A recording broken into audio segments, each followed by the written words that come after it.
Hey everyone, this is Tim from YourSixStudios. Today in this video, I'm going to go ahead and show you how to fix the PlayStation 4 error code WS-37505-0. So let's go ahead and jump in the video right now.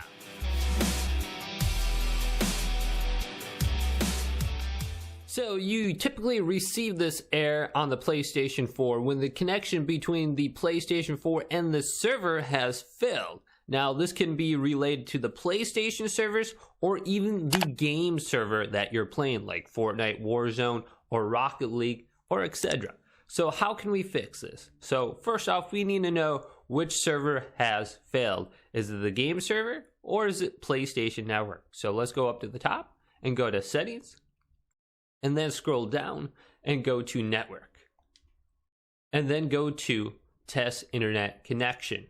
And select this option and just do a quick test to see if you're connected to the internet on your side or PlayStation Network is not successful. So I'm getting everything is successful, so I don't have to do anything with my home network, but I can quickly check the PlayStation Network by backing out and then going to View Status of PlayStation Network Services.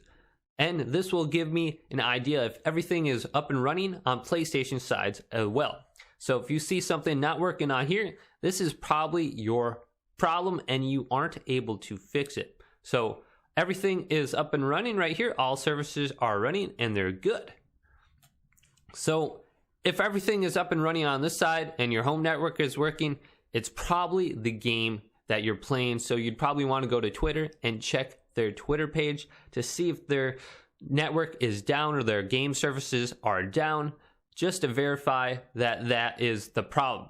Now you can go to set up internet connection right here and then go to your chosen internet connection, either Wi-Fi or LAN, and select this and then go down to custom and then automatic for the IP address and then do not specify for DHCP, and then for the DNS setting go to manual, and for the primary type in 1.1.1.1, and then for the secondary DNS type in 1.0.0.1, and this will be Google's open DNS server, and this one may be a little bit closer to you than your service providers, so it might give you a little bit better results. Then go to next, automatic for the MTU settings, and then for the proxy server do not use.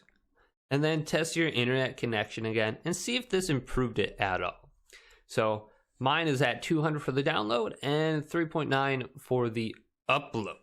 So if this video did indeed help you out, go ahead and leave it a big thumbs up and subscribe to my channel down below for more PlayStation 4 and 5 tech out videos coming up next on YourSixStudios.